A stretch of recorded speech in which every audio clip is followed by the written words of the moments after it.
साहिब साहब ये क्या हो रहा है अपोजिशन की? अगर पहले बात कर ली जाए, अपोजिशन में जो दरारें हैं वो मजीद गहरी से गहरी होती हुई चली जा रही हैं।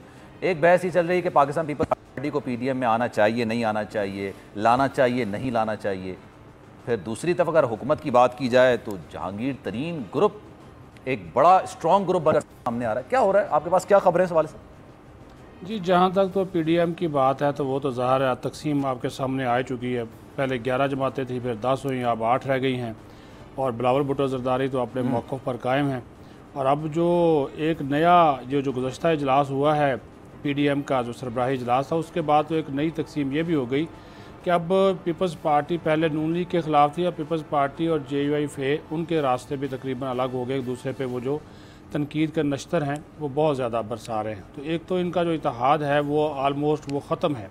हाँ, अलबत्ता सिर्फ बजट इजलास के हवाले से चूँकि शहबाज शरीफ अपोजिशन लीडर हैं तो उसमें उनको ये इख्तियार दिया गया कि वो पीपल्स पार्टी और ANP से बात करें ताकि बजट की जो मंजूरी है उसको रुकवाने की कोशिश की जाए, जो कि नज़र नहीं आता कि रुकवा सकेंगे। तरीन ग्रुप की आपने बात की, लेकिन तरीन ग्रुप जो है उसके 8 MNAs हैं, वो बजट जो है वो मंजूर करवाने में मददगार साबित होंगे। अगर वो गैर हाज़िर भी होते हैं तो हुकूमत ज़ाहिर है जब कोरम पूरा करने में कामयाब हो जाएगी। 86 के करीब उनकी रिक्वायरमेंट होती है और ये वैसे भी सादा अक्सरियत से इसने पास होना होता है बजट ने, तो वो ऐसा इशू उनको अभी नज़र नहीं आता। वो तो अपोजिशन को अपने बंदे पूरे करने पड़ेंगे। अब इनका जो आपस में चल रहा है पीडीएम में शामिल जमातों का या अपोजिशन की जब आप बात कर रहे हैं तो बजट इजलास की हद तक तो हमें हो सकता है कि ये इकट्ठे नज़र आएँ, लेकिन पार्लियामेंट के बाहर जो है वो इनकी स्ट्रेटजी टोटली एक दूसरे से जो वो कतई तौर पर वो मुख्तलिफ है। अब आप एक बात सोचिए, इनका जो लॉन्ग मार्च का ऐलान था वो ख़त्म हो गया, अब धरना देने का प्लान था वो भी ख़त्म हो गया, उसके बाद अब ये इस्तीफ़े देने जा रहे थे, वो कहानी भी अब किस्सा परीना हो गई। और अब तो यहाँ तक हो गया कि आपको याद होगा कि मौलाना फजलुर रहमान ने ऐलानात किए थे कि वो नैब के दफ्तर जाएंगे, GHQ जाएंगे और इदारों के दफ्तर के बाहर जाएंगे। शहबाज शरीफ ने बतौर अपोजिशन लीडर ये बात वाज़े कर दी कि वो किसी इदारे के दफ्तर के बाहर नहीं जाएंगे, और वो तो अब बात करना शुरू हो गया मफाहमत की। और इनके अंदर भी अब नून लीग के अंदर भी वो जो हम कह रहे थे शीन है या नून है, वो एक वो चीज़ें सामने आ रही है, क्योंकि पिछले 3 दिन हो गए हैं नवाज शरीफ जो है वो मुसलसल मुशावरत कर रहे थे, क्योंकि अब उनको एक लाइन लेनी है और इसका बहुत ज़्यादा मुशावरत हो किस चीज़ पर रही है जी? ये मुशावरत किस चीज पर हो रही है? मुशावरत इस चीज पे हो रही है, उनका तो बयानिया स्ट्रेट फॉरवर्ड है ना, वो तो वोट को इज्जत दो वाली बात करते हैं। तो अब ये मुशावरत किस चीज पर कर रहे हैं कि क्या शहबाज शरीफ के बयानी को लेकर आगे चला जा सकता है? जैसे ही शहबाज शरीफ बाहर आए हैं और हमजा शहबाज बाहर आए हैं, उसके बाद इस बयानिए में अब उस वो वाली जान रही नहीं है। अब जो इसी तरह तो मुशावरत हो रही है कि हमजा शहबाज ने ये बात कही और शहबाज शरीफ ने ये बात की। जो शहबाज शरीफ बात कर रहा है न्यू सोशल कॉन्ट्रैक्ट के नए इमरानी मुआहदे की और उसके बाद एस्टेब्लिशमेंट से बात करने की। हमजा शहबाज ने भी ये बात की, उन्होंने कहा कि हमारे 80% अरकान जो है वो टिकट नहीं लेंगे अगर हम इस्टेब्लिशमेंट के साथ मुज़ाहमत का रास्ता इख्तियार करेंगे।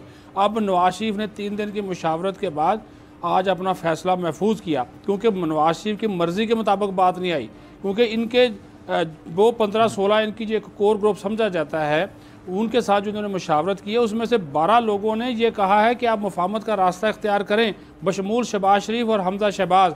सिर्फ 1-2 लोग ऐसे थे जो कि हामी थे कि मुज़ाहमत जो है वो इस्टेब्लिशमेंट के साथ जारी रखी जाए।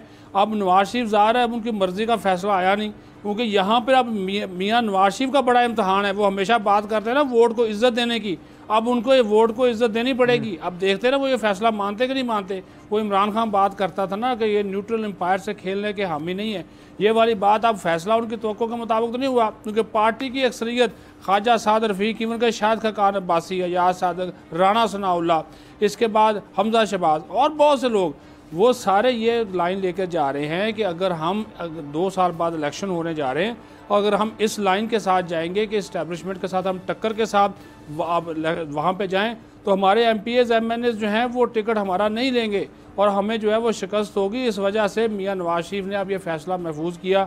हो सकता है जुमे वाले दिन वो भी सुना दें, आजकल तो फैसले इस तरह के जुमे वाले दिन सुनाए जाते हैं ना, तो वो कायद है नून लीग के, तो उन्होंने कहा जी मैं इसके ऊपर अगेंस्ट चले जाते हैं ना, मैंने ख्याल के जुम्मे का दिन का इंतखाब करेंगे जी।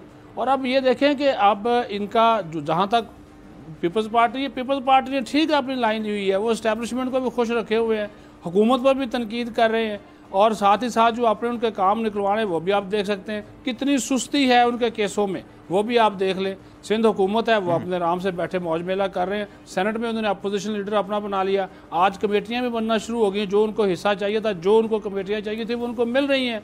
तो इसका मतलब ये है कि उनकी लाइन सीधी है। लेकिन यहाँ पर अब फजलुर रहमान और नवाज शरीफ या शहबाज शरीफ, इनकी जो एक एहतजाजी जो सियासत की हिकमत अमली थी वो भी दम तोड़ती हुई नज़र आ रही है। ये बजट इजलास में भी मुझे और आपको दिखाने के लिए, अपने आप को ज़िंदा रखने के लिए मीडिया में एहतजाज करेंगे और कुछ नहीं होगा। वो बैनर लहराए जाएंगे, थोड़ा सा हंगामा होगा। चलें, ये तो अपोजिशन की सारी हाल हो गई। हुकूमत क्या इस वक्त सब अच्छा है कि पॉलिसी पे चल रही है? सिद्दीक जान हमारे साथ मौजूद हैं। सिद्दीक जान, ये बताइएगा, हुकूमत में भी तो दरारें सामने आ रही हैं। ये जहांगीर तरीन जो ग्रुप है, ख्याल ग्रुप है, ये भी तो मुंह खोल के खड़ा हुआ है इस वक्त हुकूमत के सामने। क्या खबरें हैं हुकूमत के अंदर से? सब कुछ ठीक है? बेहतरी की बातें एकदम से क्यों शुरू कर दी गई? क्योंकि कुछ आसार नजर नहीं आ रहे आम आवाम को। जी बिल्कुल, आपने दुरुस्त कहा। जैसे सिद्दीक साजिद साहब ने बड़े ज़बरदस्त तरीके से बताया इस वक्त अपोजिशन की जो सूरत हाल है और कोई अपोजिशन ख़तरा नहीं है। इमरान खान साहब जो जहांगीर तरीन का मामला है उस पर ज़ाहिर है बरहम भी हैं, नाराज़ भी हैं और मामलात बहुत संगीन भी हैं, लेकिन उनको बहरहाल एक तसल्ली है और उनको पता है कि पाकिस्तान में हुकूमत जो है वो ना तो कभी इस तरह के ग्रुपों के अलग होने से जाती है। पाकिस्तान में जिस तरह से हुकूमतें जाती हैं तो वहाँ उनके मामला ठीक है, तो इसलिए वो बिल्कुल रिलैक्स है, उनको कोई परेशानी नहीं है। जैसे आज भी उन्होंने कहा कि जो पेशन गोइंग, तो मैं आपको एक इंटरेस्टिंग क्या बताऊँ। जिस सुबह मौलाना फजल रहमान साहब ने इस्लामाबाद पहुँचना था आज़ादी मार्च लेकर, ये जब मौलाना फजल रहमान अकेले आए थे, तो उस रात हम कहीं पर बैठे थे। तो नाम मैं आपको ऑफ कैमरा बता दूंगा, आपके कुछ दोस्त थे एंकर्स और हम बैठे हुए थे। तो पीटीआई के बहुत आम रहनुमा और कुछ और अपोजिशन के लोग भी बैठे थे। तो हमने कहा कि मौलाना साहब इस वक्त करीब पहुंच चुके हैं और सुबह उन्होंने इस्लामाबाद पहुंच जाना है और आपको टेंशन ही नहीं है। उन्होंने कहा देखें, जब हमारी हुकूमत जानी होगी ना, फिर मौलाना नहीं भी होंगे तो चली जाएगी, और अगर रहनी है तो मौलाना क्या यहाँ 5 लाख बंदे ला के बिठा दें, हुकूमत बरकरार रहेगी। तो उन्हें पता है कि हुकूमतें कैसे जाती हैं, तो वहाँ उनके मामला ठीक हैं, तो इसलिए उनको कोई परेशानी नहीं है हुकूमत जाने की। अलबत्ता गवर्नेंस उनके लिए मसला है, डिलीवरी उनके लिए मसला है, महंगाई उनके लिए मसला है, मुईशत उनके लिए मसला है, अपनी टीम उनके लिए मसला है, अंदरूनी लड़ाई उनके लिए मसला है। गो के इमरान खान साहब बहुत कॉन्फिडेंट नज़र आ रहे हैं कि वो कह रहे हैं मुआशी इशारे बेहतर हो रहे हैं। कुछ वो कह रहे हैं कि वो जिस तरह से ज़राअत को बेहतर बनाने के हवाले से या महंगाई को कम करने के हवाले से वो कह रहे हैं कि वो बड़े स्टेप्स उठाने जा रहे हैं। देखेंगे उठाते हैं, बड़े स्टेप नहीं उठाते, महंगाई को कम कर पाते नहीं कर पाते, ये असल चैलेंज है, उसके ऊपर ही फोकस है इस वक्त।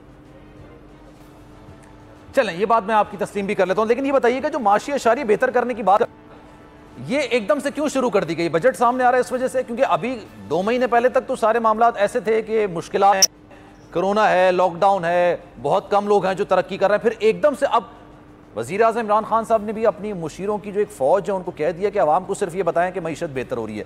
जब आप बाहर निकलते हैं शेख खुरनुश लेने के लिए तो आपको लगता है कि शायद आप जो कल पैसे लेके निकले थे आज उससे ज़्यादा लेके निकलने पड़ेंगे।